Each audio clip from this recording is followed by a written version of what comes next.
What if your intuition wasn't random, but an actual gift you were meant to follow? Hello and welcome to Finding Spirit, the podcast that dives deeper into what lies beyond. I'm Angela Chu and I'm excited to take you into the inner world of psychic mediums, astrologers, tarot readers and energy healers to uncover the truth of why are we really here? Art is so powerful. Creativity is so powerful. Like art can actually change human consciousness. You'll meet Emma Magenta, who's from the Blue Mountains with a background blending art and spirituality. Emma has over 35 years experience as a tarot reader and also does astrology readings. But she's also an Australian artist who's had shows in Los Angeles, Sydney and Melbourne, and her artwork is in private collections around the world. On top of this, Emma is a published author of 7 books and an incredible filmmaker. But the awakening of all these talents came unexpectedly. That little head injury has kind of helped me out in some ways because it sort of opened up some doorways in my brain. At what point did you realise you could connect to spirit? I could see through the veils of things quite a lot. One particular memory was seeing this little girl standing outside my window, like looking at me through my bed. How did you get the first tarot deck? So my cousin, who taught my brother, my sister and I and her 4 siblings how to levitate each other with 2 fingers. We used to play this game. We'd all lift each other up. And I just found her really fascinating, because she was just that person that I spoke my language.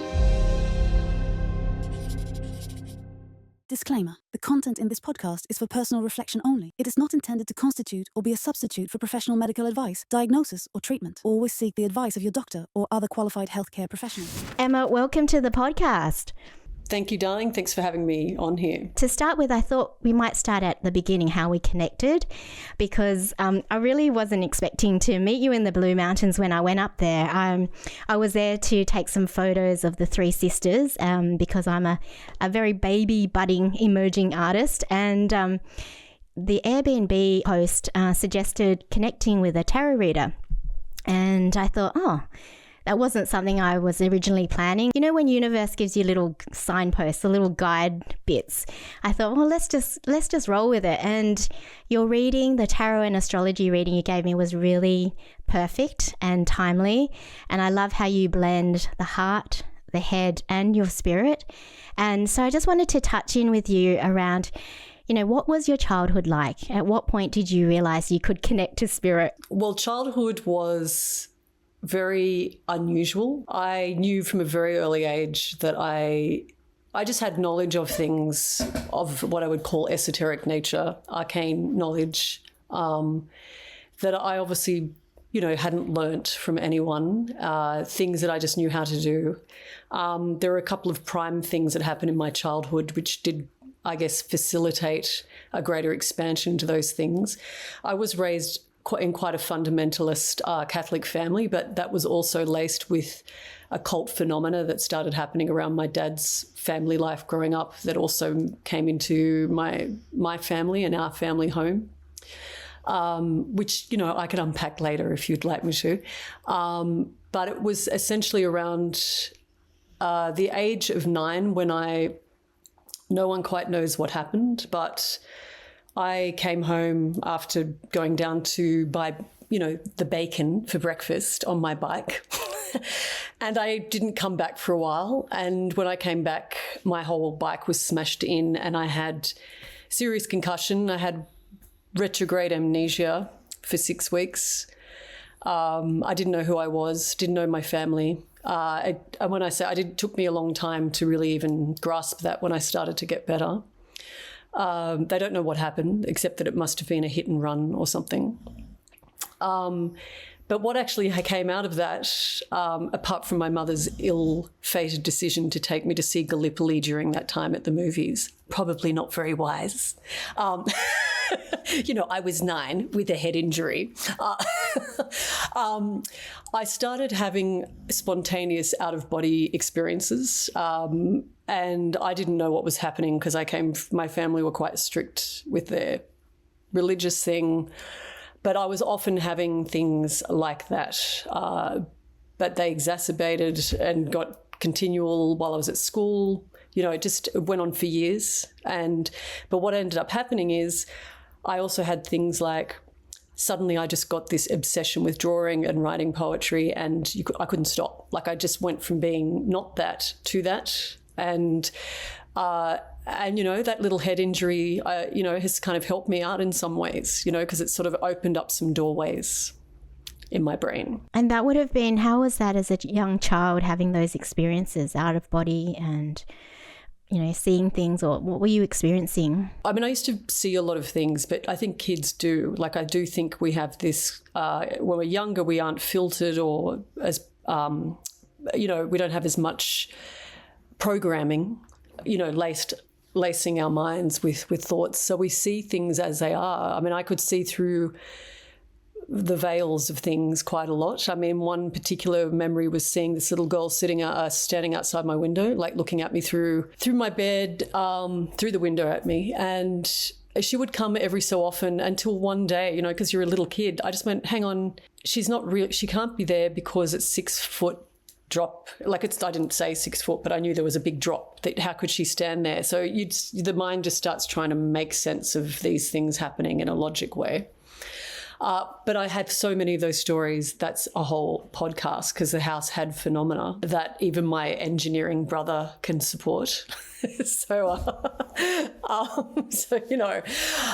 I think what it did was it just made me sort of go, maybe everyone's going through this. Maybe this is normal.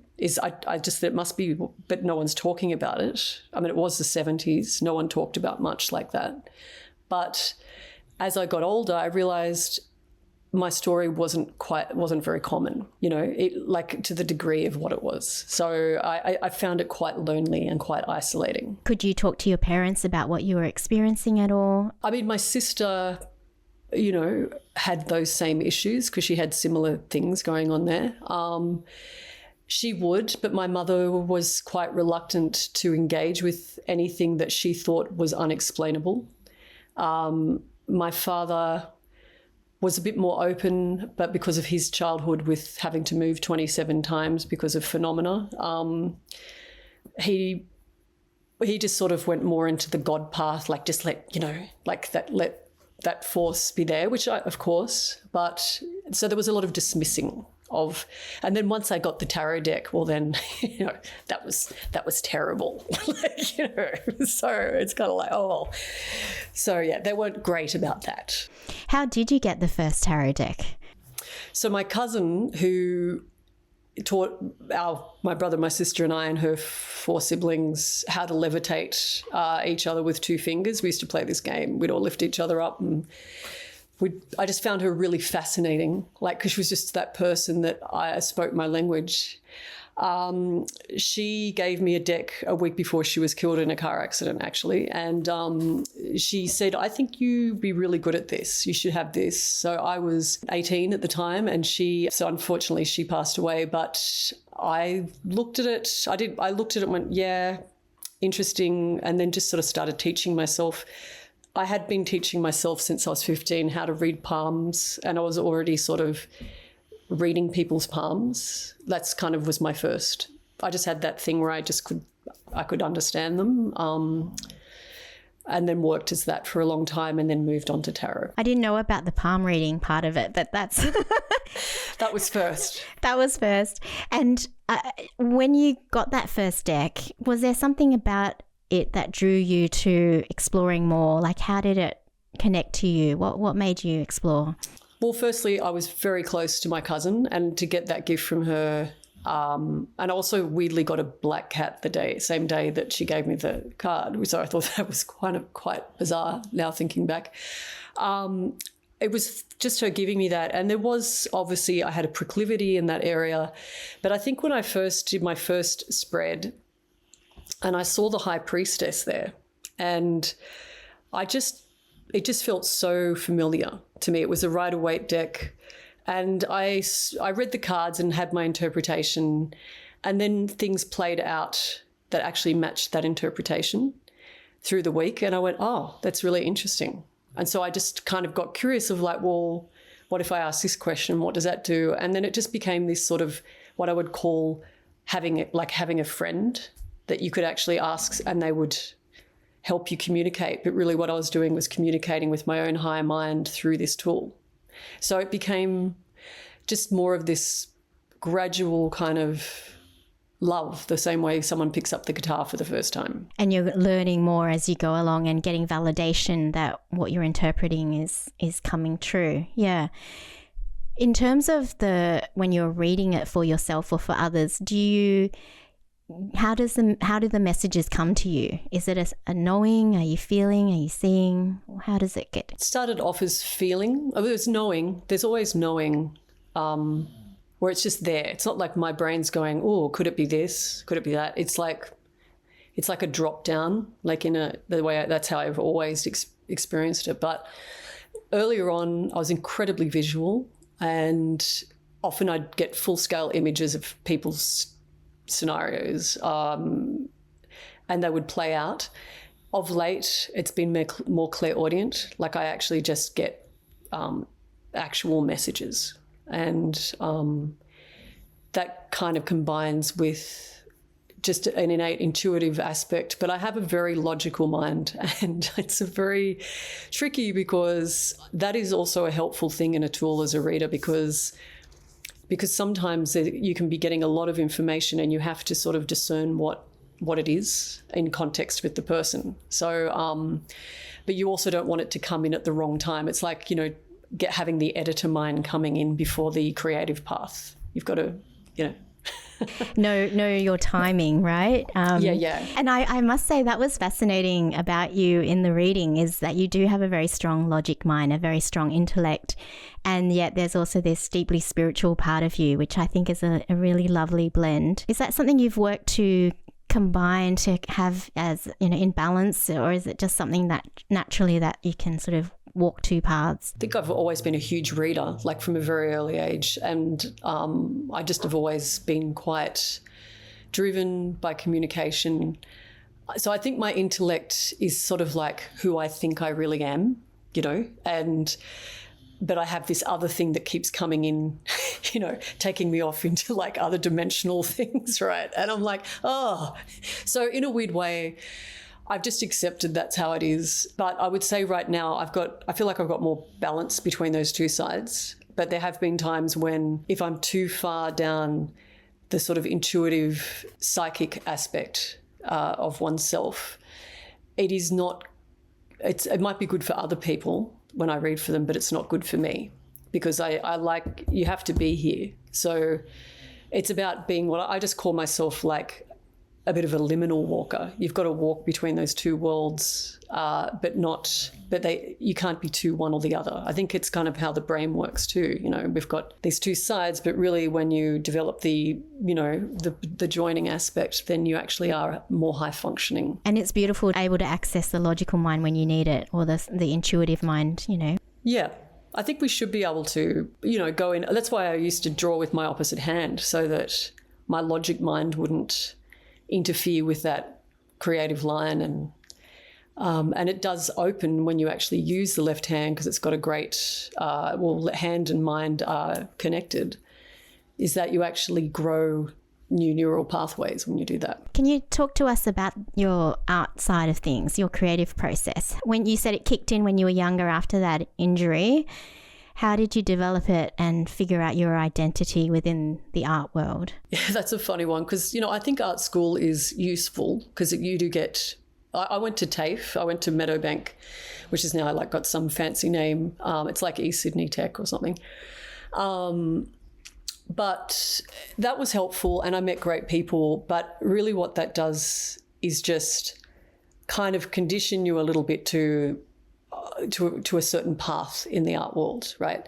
And of course, I walked that path for a little bit when I left, but I actually found it was quite tiny, like that for what I wanted to do. And I realized I just wanted to draw like I used to, that feeling I had when I was a kid, And so that's what made me just start drawing with my opposite hand like a child, to do kind of silly drawings for the people I worked with at this bookshop, and then I'd stick them up on the wall. I sort of broke out of the conditioning of art school, if that makes sense, for myself, which opened up a permission slip, particularly in the 90s, where it was taking itself very seriously, the industry, right? To suddenly just, go, I'm going to go radical and just draw like actually consciously like a kid.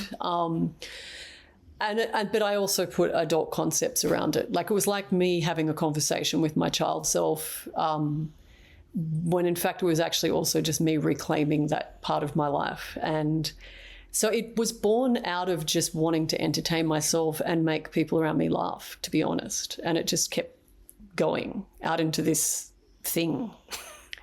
It's amazing. Your body of work is incredible. And can you describe, you've sort of said it's like touching into your inner child again and illustrating from that perspective.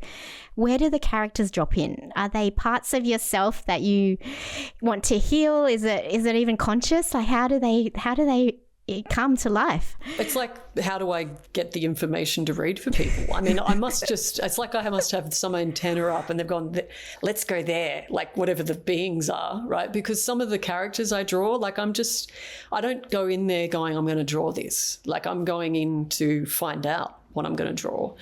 And it's sort of telling me. And so the characters are it's almost like slightly absurdist. I was raised on Peanuts comics as well. And so I have this thing about, just that animals are really kind of talking to us, or there's these beings and stuff. So there is a degree of absurdity, but I think it's just that thing of, I'm aware there's so many multi-dimensional aspects. So I just keep myself open to receive what they look like. I don't plan it. It just comes in. And I love them all. I love these little people. Like, they just sort of come in. One comes in with messages about, depression, or the other one's coming in about love life, or, just so. I drew my boyfriend at the time as a 3-eared rabbit, because that's kind of how I saw him, really, So things like that. It's very cute. And there's a lot of symbology in your illustrations. There's a lot of open heart kind of symbols and other, that veil that you're talking about. Also, I can see in your pictures. But you also like to draw in words as well. I do. Well, that's, I guess, the intellect trying to meet the ephemeral,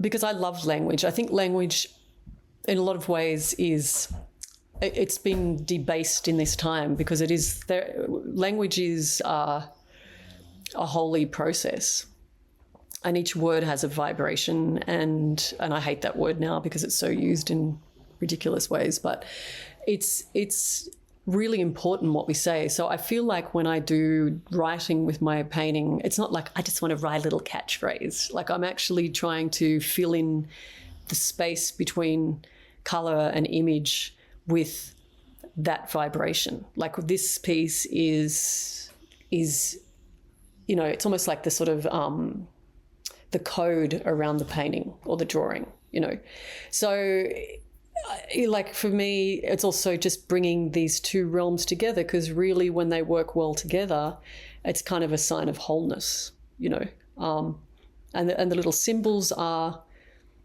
they just came out. They just started happening based on old maths books that I had. I just remember doing like tick, yes, happy, cross, bad, no, Very strong symbols from our maths days, yes. So that's, just I don't think about it. In fact, the worst thing you can do is think about what you're going to do before you paint or draw. What's your process to open yourself up? Well, I don't analyze. I actually think once you start talking about your work, I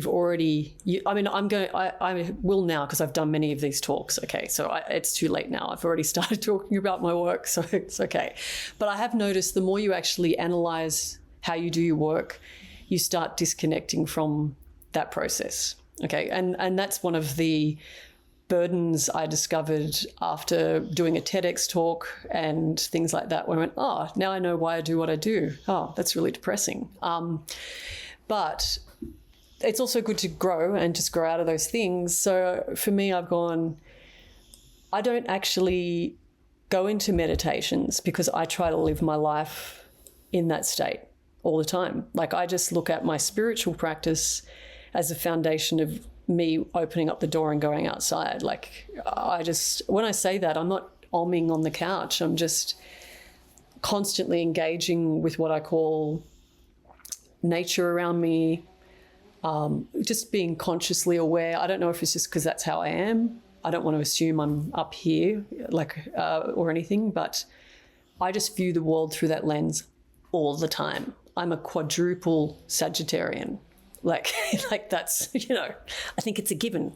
29th degree, I'm in my final stage of that, right? Like, so, so the way I respond artistically is a direct link between whatever I'm perceiving that I feel I need to communicate from that engagement. I love that. It's really, like the Buddhist philosophy is, being in the here and now, being present. And what you're describing is, being in touch with your senses. And from that, what you need to create comes from there. It's not sort of another realm. It's you're trying to cultivate that all the time, which is helpful because sometimes I think when I'm trying to paint, I feel like I have to do something magical to get into a state that can create this thing. And then I'll do all these procrastinating things, or, I won't feel like it, or I'll wait for something magical to happen. And sometimes you just got to start and then the process will unfold rather than waiting for it to drop in. I think that's true. And I think also there's an element of people think you've got to have a certain space and your environment has to be perfect before you start, or you've got to be feeling right. And one thing I've learned through doing, like, I did 5 shows last year, which was really silly, but I did, right? And but look, and even though, there was a lot of child's pose after that, I actually learned something really valuable, which is you can actually slip into that space. You just have to decide that you are in that space and commit to it and just be in it. Or even if you're not feeling it, like you've got a deadline, for instance. And I hate deadlines because that word itself is a hideous language, but it's also just the opposite of the creative kind of expansive space. But it is good training to go, I've got this limited time to go out and come in to something really profound. So it actually pulls you into this moment is the only moment I can actually do that. Like, so you stop looking at time like it's, you've got to be kind of in these, I don't know, in Tuscany or something, feeling inspired to do it, right? Or I'm in my backyard while I'm making dinner, doing 5 drawings and painting and then walking the dogs and coming back. And that's a whole flow state. Like, it's like, how do I make my whole life one whole process around this creation that I'm making, rather than, and that's been a massive lesson for me, like a beautiful, horrendous, painful lesson, but really helpful. Because that's the reality, isn't it? I know you're a mum, I'm a mum. We have children and family to look after. We can't just go into our studio and lock the doors and never be seen again until the deadline comes. We fantasize, but... Actually, it was a good test, actually, because I had a piece that I had to finish by a deadline and my parents were visiting and they were like staring over my shoulder. I was feeling all this, pressure to create, but I had to get it done. And I was just like, I couldn't create anything for a while. I just thought, have I lost my painting mojo? I can't do anything. And I realized I was just putting too much pressure, worrying about how they were viewing my art because they haven't seen this side of me before. I just had to let it go and say, okay, just pretend they're not there and you've just got to commit, because I had to deliver this to Melbourne by a certain time. So I just put them out of the picture and then let them in, but with some boundaries. You can come in when I tell you to come in, not just suddenly appear over my shoulder. And it was a really good lesson in, like you say, even if you're not feeling it or you've got all these other time commitments, you can still make it work. Absolutely. But that's such a good lesson for you to get, because it's kind of like, also you've got that feeling of the judgment of how is she doing, on top of a deadline. Like, that's a really lovely combo. But like, what a good lesson, you made it through. And it's like, that is a kind of good goal to go for. Like, how do I create work in the most intensely stressful situations? Because you don't want to have that all the time, but it is a good skill to kind of train yourself. Yeah, definitely. Is your writing process similar or different, or how do you connect to the words when you're writing? When it's combined with art, sometimes the words come first. Like, I'll get a thing, but I just have it at the side, and I collect these lines. I mean, that's essentially why I went on Twitter for like 7 years of my life that I can't get back. But but it was a good place to just come up with a little thing in 45 characters to say it. But then I use them. Sometimes I go, oh yeah, I've got that idea fits here, and I might morph it around there. Or I'm painting, and then suddenly or drawing, and the drawing tells me what it is. So it's like, sometimes it's a communication with my own inner being, or it's me communicating this feeling that's coming out of me to the outside world, kind of thing, that I want to share. So it sort of just happens organically. But I'm writing this novel that I've nearly finished writing, is a different process. That's just, that's like, why would anyone write a novel? Tell me, how did you start on this journey? Well, I had this idea in 2012, and I started writing. I was actually meant to be writing something else with the deadline, but I couldn't bear it. So I started going on a tangent, and then came up with this whole idea that I shared. I did a draft, and I shared it with the woman who was producing, Philippa Finch, at the time, and she loved it. And I thought, oh, that's okay, mate, because that has legs, and it just stayed with me. And I dropped it because I thought, I don't know if I've got the attention span to do that.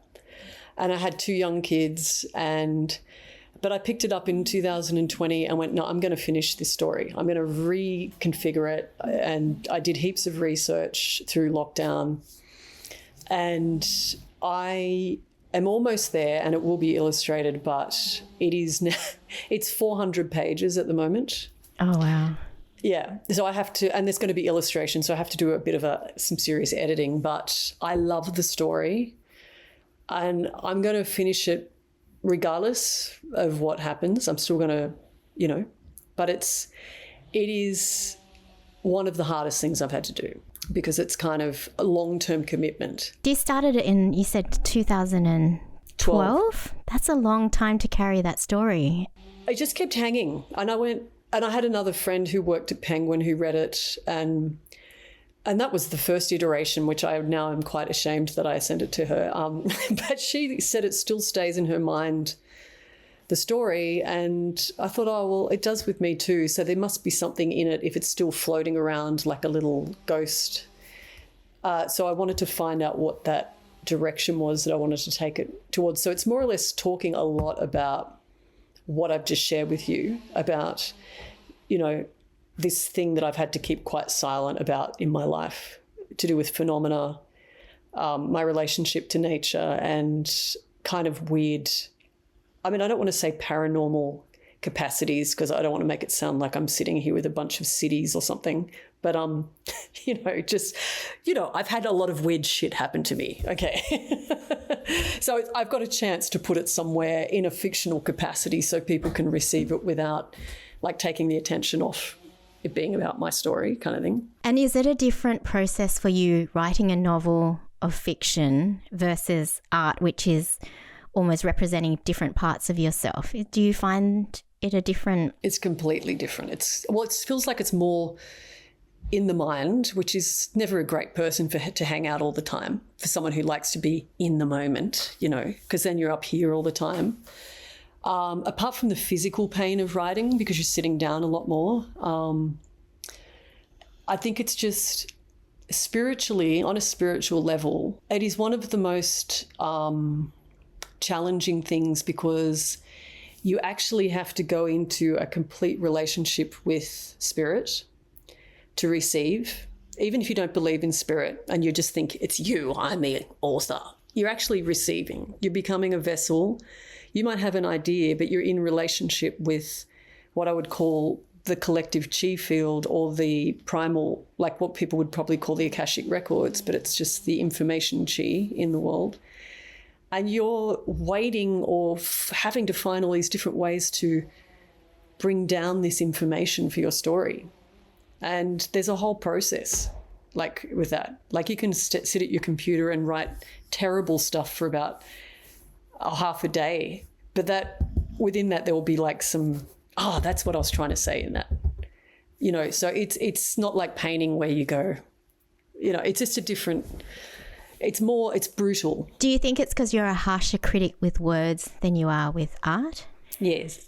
Yes. So I'm very, detached from my art in some way. Like I'm a bit more, I love the mistake in it.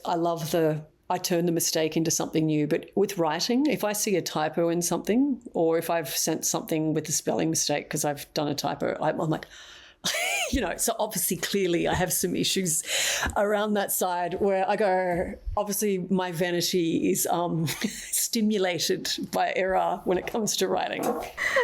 I think because you're such a wordsmith, you appreciate good writing. And so, you know, it's hard to, you know, look at your own writing sometimes and, you know, you want to pull it apart, and it's hard to be as forgiving as you are with your art, you know.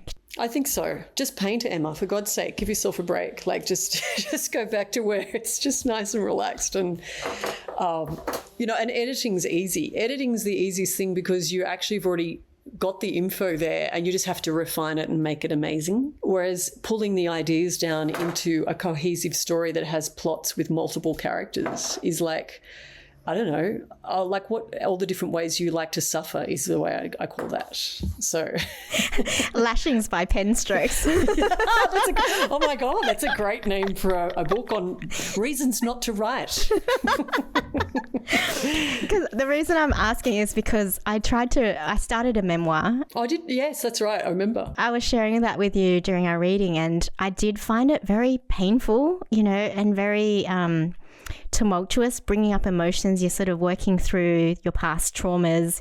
You're trying to get it on the page. You're trying not to sound narcissistic and self-absorbed or, you know, self-gratified. And the teacher kept talking about finding your voice within your writing. And I'm curious how you've come to figure out what your voice in your writing is. Well, this book is different to my other books. Like, that's the other thing. Like, it's like I've gone, no, I've had enough of that Emma. I'm going to go with this Emma, right? So it's, and I'm not worried about how that's perceived should it ever be birthed into the world, because the books from the past were a very specific voice that, you know,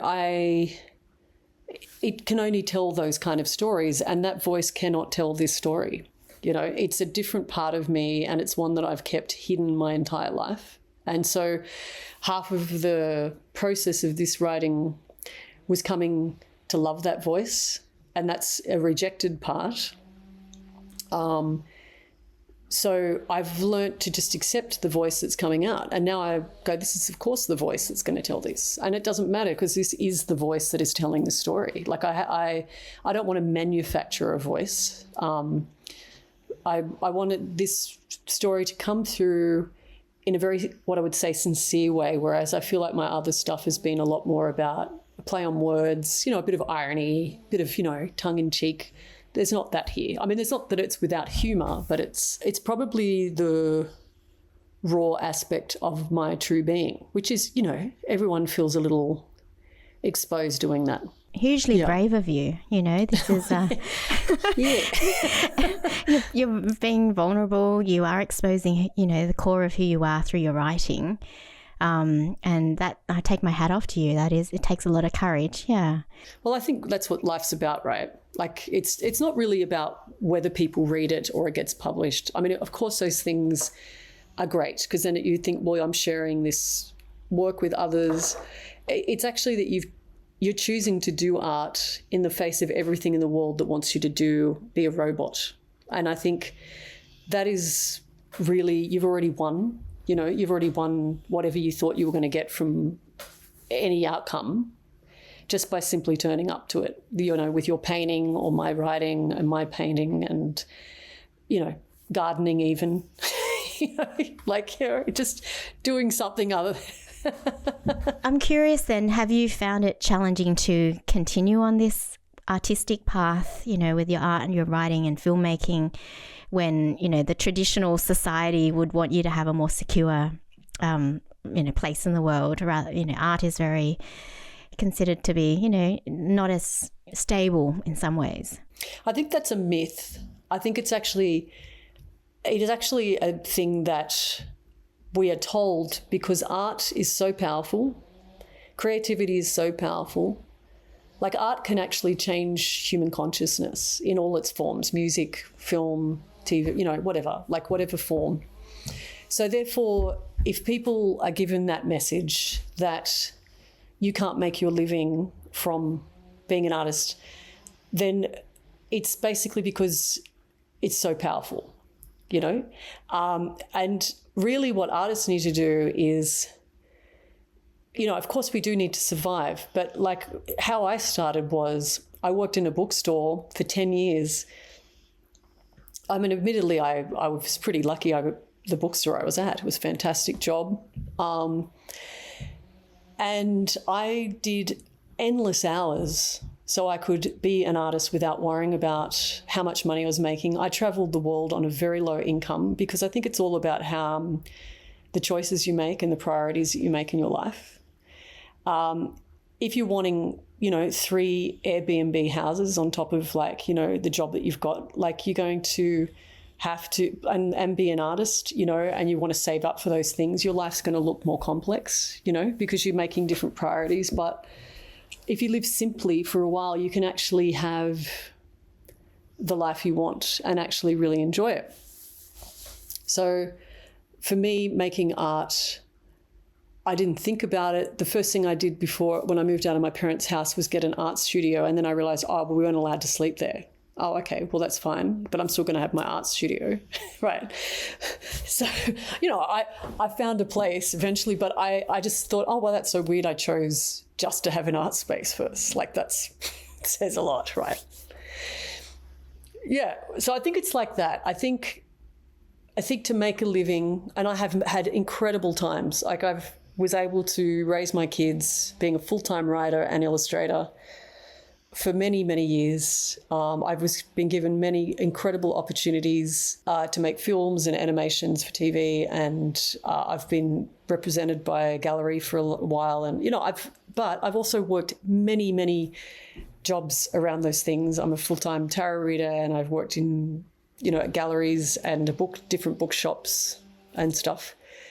Also because I like mixing with people. I like interacting with people. So I think it's just how you choose, because I think people might have an idea to be successful, you've got to be kind of swanning around just doing exactly what you want to do all the time. But at the end of the day, everything becomes a job. There's still an element where, even making art for exhibitions sounds glamorous to people who aren't in that position, but you still got to do the work. You know what I'm saying? So it's like that. Yeah, there's no easy way out of doing the work at the end of the day. Yeah, I'm realizing that. Yes. I had, the challenges from it being so much that you thought, let's just do something that's not as, that's easier in a different capacity. I think early on when I worked at the bookshop and I had an exhibition, which I won't say where, and I got a little taster of what I would call the art world, institutional art world set up. And I just went, I sold work. There's no reason for me to be unhappy, but there was a certain attitude that I didn't like there. And I went, that's not for me. That's not the path I want to go on. Even though it was a bit silly because, I did do that, but I went, I actually just don't want to do that. And in fact, I want to be an athlete. So I went off and did capoeira for 18 years or something. But I still, then I just started drawing and working at the bookshop so art just became something I liked to do rather than I have to make a living from it. And I had a job and I got a book deal at the front counter at the bookshop. And my life just changed from that point. And I mean, who would have guessed that, right? So I think there's something to be said for, it's not about letting go of your art. It's about asking yourself, is this way fulfilling me? And if it isn't, reinvent it. You don't have to be in these systems that are set there for you. I love you that. You're such a trailblazer. Or an idiot. So, no, I love that. You're constantly questioning, is it, you were where you thought you wanted to be, but then the attitude or the environment or the culture wasn't a fit. So you went and did something else for a while, but you still had your art on the side. And I think we need to question the systems around us more. We don't have to always be on the treadmill of life. We can step off and take another look and change course if it's not what we want, I'm curious because you do walk several different sort of facets of life.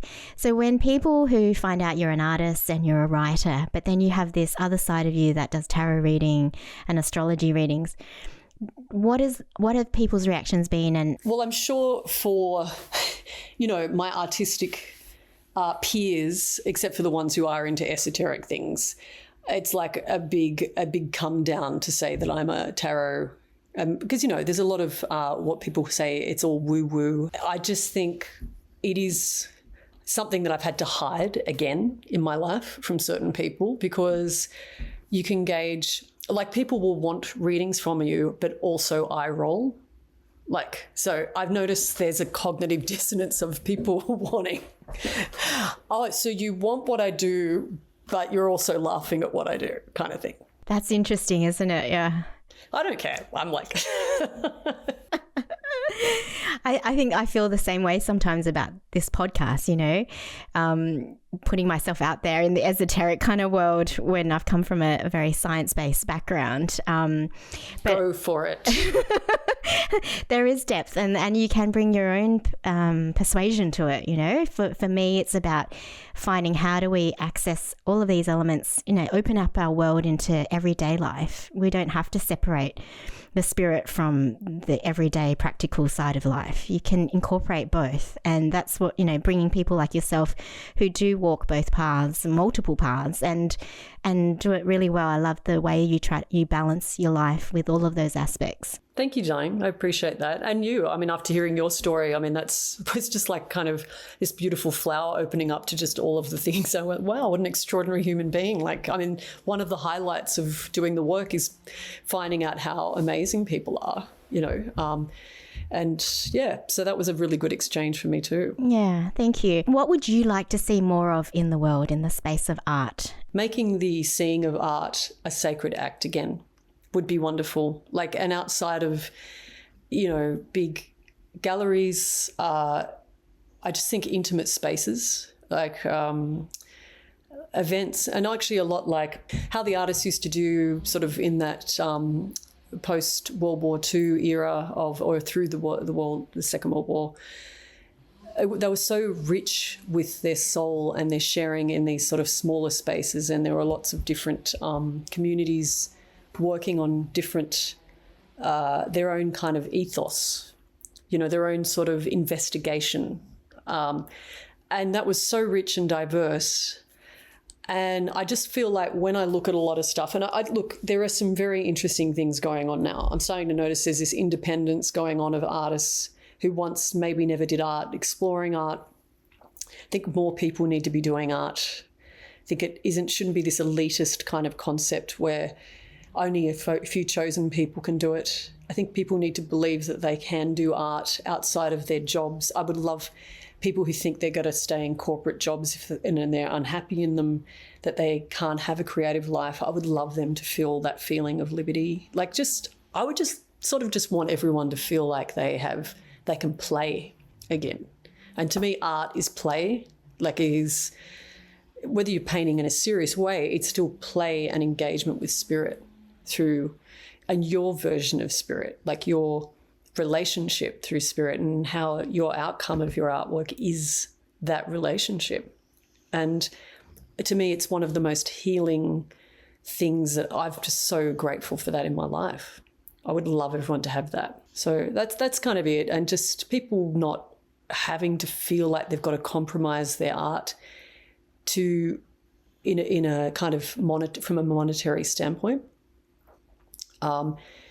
Like there's a different way of moving through the world, but I just don't know if I think we're sort of maybe coming out of it, but I think the way the world is now, everyone still is feeling that sense of pressure, like there's not enough, but actually there's plenty. It's a consciousness that is designed to make us feel that we have to be in survival mode.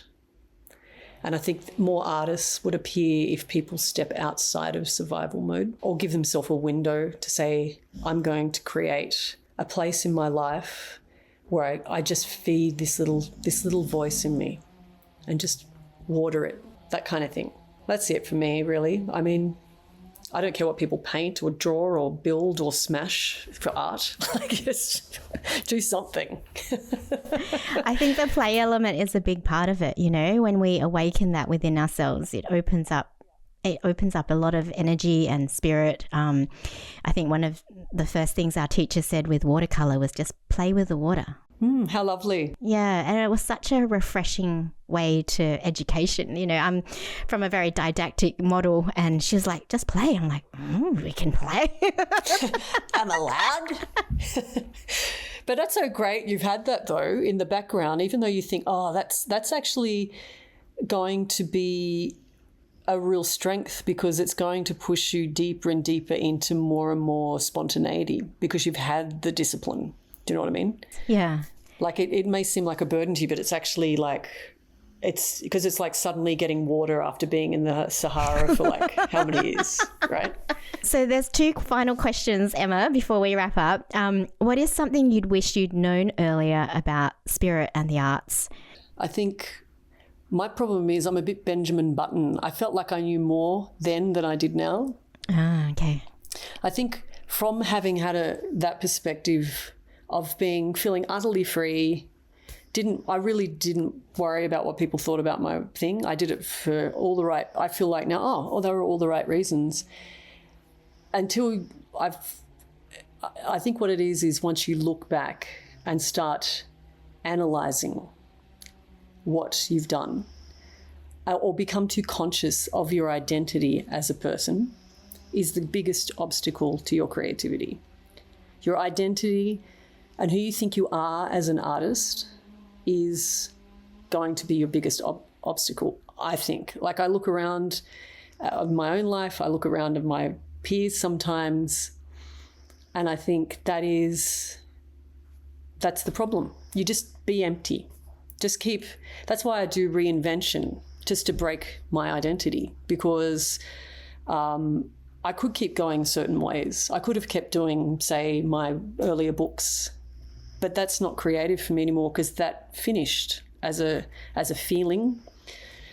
And you can get attached to that because that was a really successful period of my life. And so for me, it's more like, oh God, the more, in fact, weirdly, achievement and success. And it's not that you don't want to have success, but it's what success can do to you, into your creativity, because you start objectifying your practice. Okay, so I'm more like, now I know. But it's too late, because it's going to happen. So, sometimes it's good to go underground, go fallow, be nothing. Don't make art for a while. I'd garden for 4 years instead of doing anything. I became a gardener and put on the work pants just to break from my idea of myself. And it was horrible. I couldn't wait to go back and make art. But, I'd been so humbled that that I went, oh, well, at least I can live with myself now. Yeah, you're a better artist than you were a gardener, I assume. I'm a terrible gardener. I'm really good at digging holes, but I kill everything, not because I want to. I just don't have that gift. Yeah. I really like what you said, breaking the identity of what you think you are, questioning it, reinventing, because when you do that, you actually open up another avenue to grow and challenge yourself, because it's easy to get stuck, and it's comforting, reassuring for everybody around you. Yeah, you're doing what you've always done. You've done that. Like, you've broken out of that and it's very challenging because everyone wants you to stay in your little box. But the thing is, we are always changing. And as an artist, you know, some people are very myopic and they just want to paint ducks, and that's what they're going to do for the rest of their life, and that's fine. But that is not who I am. They're not ducks for you. No, or whatever. Like, yeah. You know. And so the last question then, Emma, is something that's really surprised you about your journey so far. I think, you mean artistically or just in general? Wherever you feel the most surprise has been. Well, the surprise has been learning a lot more, because I was pretty self-disciplined. I've always been a really pretty tenacious, pretty focused, but I've realised I actually can get more done and more enjoyment in my life when I stop trying, and when I don't grind, that word, you know, grind towards a deadline, or feel that I'm running out of time. I think there's a lot of that thing in our consciousness of fast culture where you've got to get it done. But actually, really, that's the ego driving the bus of thinking there's an outcome that's going to solve some issue that's in yourself, when really the issue is there's no issue. And actually, it's about the creation. So for me, hence why I've taken a while to write this book, is because I want to enjoy the process of writing it, because I know from experience now that all the joy I had from my other books or anything I've created was in the making. I mean, of course, it's lovely when people give you feedback and these things, and that is great, but it's actually the moment of creation. That is it. So I've gone, okay, that's been a nice surprise. I don't have to rush. I can just be in this. I can be doing it for another 5 years, because no one's waiting for this book. I'm making it. It's for me. And that's been lovely. It's been really relaxing and lovely. You can really savor the whole process. Thank you for sharing that. And I did say I wanted to find out about the origin of Emma Magenta before we go. Well, you know, obviously not my birth name, but it is my legal name now. But when I started doing a tarot, I was living in Leichhardt, and I was going to set up in this place. I was starting in Leichhardt. And I didn't want to use my real name because I thought, it just doesn't quite sound right. And so my best friend, her name's Louise Blue. And we were in a car trip, and I said, I'm going to do this thing. And I said, I think I need to change my name. And then I thought, I'm going to be a colour too. I think I'll go a colour, like your name. Her name's actually that. And I don't know, I just got Magenta on this car trip. And I just gone, I just said, I'm Emma Magenta. Like, generally that's how things work for me. I don't overthink them. I just go, I'm just going to be Emma Magenta.